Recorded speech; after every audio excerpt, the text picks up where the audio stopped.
নামাজ বিহীন পরপারে কি জবাব দিবে তুমি প্রভুর কাছে?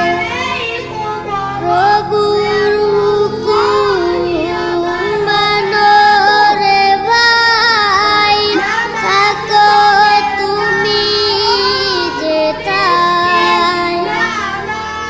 সময় গেলে পাবে না ফিরে, বরং তোমায় লইবে গিরে।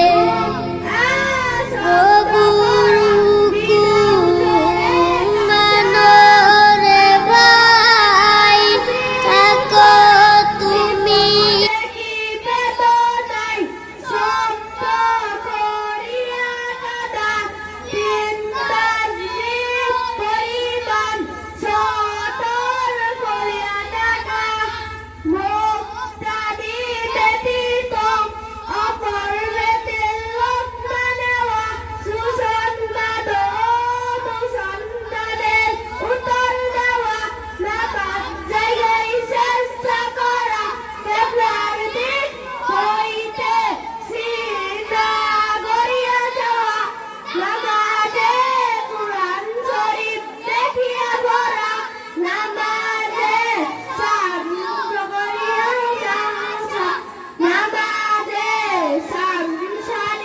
সকলে বলে মারহাবা।